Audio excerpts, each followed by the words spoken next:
Début du XXe siècle. Madagascar est le poumon économique de l'océan Indien. Avant la Deuxième Guerre, la grande île exporte plus qu'elle n'importe. À 800 km de là, la Réunion n'est qu'une annexe commerciale et les aspirations d'indépendance malgaches vont créer un terrain favorable à la départementalisation de la Réunion qui surviendra en 1946. Depuis quelques années, les liaisons aériennes ont repris avec la France métropolitaine via Madagascar. Néanmoins, le contexte est difficile. La Réunion est usée depuis la guerre. L'île n'est plus approvisionnée. Le port de la Pointe des Galets est en très mauvais état. La départementalisation de l'île va favoriser une nouvelle stratégie de développement de la Réunion. C'est le début de la politique des grands travaux qui vont développer les routes et le port.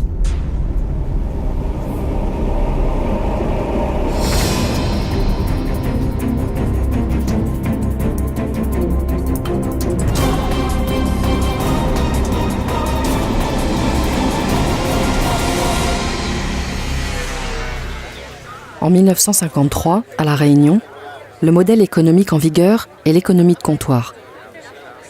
Quelques marqueurs peuvent donner une idée des importations de l'époque. Le fret aérien est de 218 tonnes contre 20 000 aujourd'hui et le fret maritime de 351 000 tonnes contre 4 millions aujourd'hui. Le commerce local s'appuie sur des importations de quelques familles. C'est alors que les commerçants décident de créer le syndicat des commerçants avec une composition originale comprenant notamment une section dite chinoise et une section dite musulmane. Il est composé de noms qui résonnent encore aujourd'hui. Le Gros, Ravat, Guézé, Caillé. C'est Gaston, donc le frère de Jules, qui en 1919 décroche le contrat d'importation des véhicules automobiles Peugeot. Ce qui nous permet aujourd'hui d'être très fiers, d'avoir la fierté d'être le plus ancien distributeur Peugeot au monde.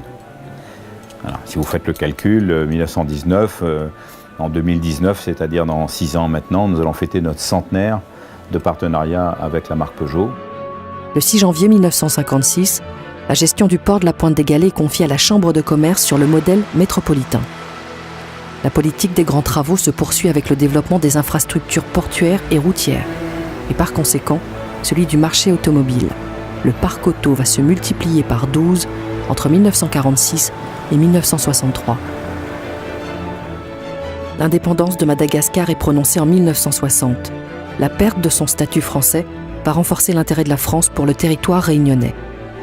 Le quotidien du Réunionnais change sensiblement. Son pouvoir d'achat augmente et connaît une nouveauté, le salaire minimum, fixé à 2094 francs CFA. En 1961, un adhérent du syndicat des commerçants, Raymond Lawson, ouvre le prix unique, la première grande surface de l'île.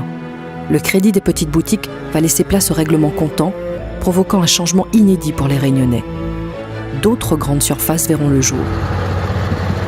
En 1963, 4 années après le début des travaux, la célèbre route en corniche relie l'ouest et le nord de l'île. Pendant ce temps, les portions de lignes de chemin de fer se ferment peu à peu.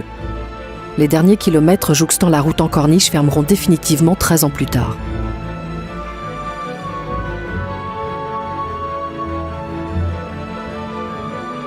De 1946 à 1963, la croissance du trafic maritime sera aussi dynamique que celle du développement général de l'île.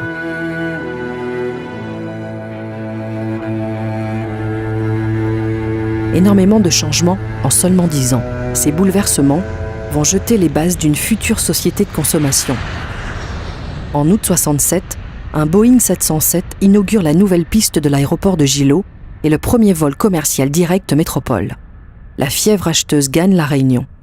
Le président du syndicat des commerçants reconnaît lui-même que les investisseurs locaux fuient les véritables créations économiques pour spéculer à l'importation plus simple et moins onéreuse. Fin 70, Intermetra sera créé à l'initiative du syndicat des commerçants, favorisant l'application de la législation nationale en matière de santé au travail. Le syndicat des commerçants devient en 1971 le syndicat des importateurs grossistes de la Réunion, SIGR. Le syndicat s'implique de plus en plus dans la qualité du développement économique de la Réunion et participe à la fondation du Collier, comité de liaison des intérêts économiques de la Réunion, l'actuel MEDEF Réunion. Autre changement, dans la filière bovine, naît un besoin grandissant de structuration. Alors, il faut savoir une chose, c'est que dans les années 70, les importateurs, notamment 3 grands établissements à La Réunion, importaient du bétail vivant du sud de Madagascar.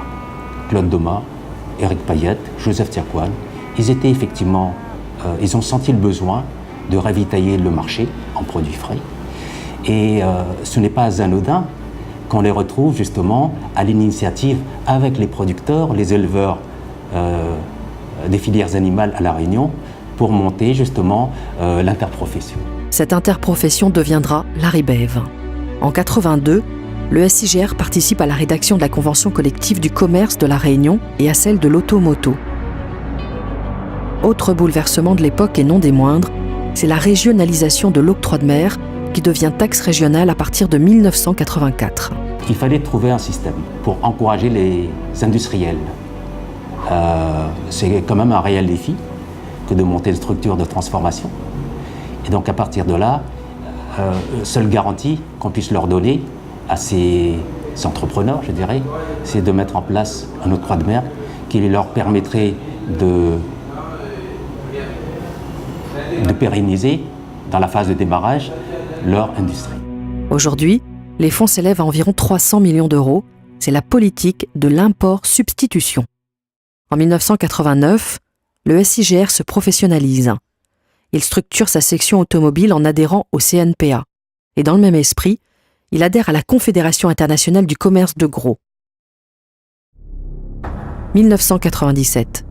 Le SIGR modifie ses statuts pour devenir le syndicat que nous connaissons à présent, le SICR, Syndicat de l'importation et du commerce de La Réunion.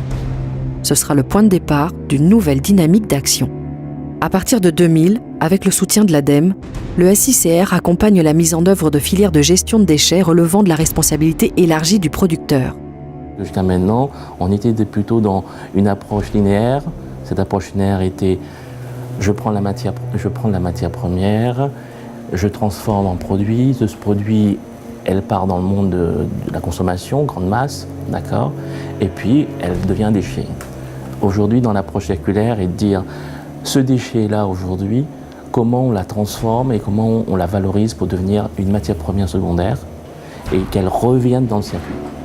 Le SICR crée les premières filières REP avec ATBR en 2001 et AVPUR en 2003. Et très vite, les éco-organismes Corépil, Écosystème, Récilum et plus récemment Écomobilier vont lui confier la mission d'accompagner les filières nationales. En initiant le cluster de l'environnement Green en 2011, le SICR affiche la volonté du syndicat d'aller vers une économie plus vertueuse avec des projets pertinents pour le territoire. L'objectif étant de favoriser la transition vers une économie circulaire qui allie une double performance économique et environnementale.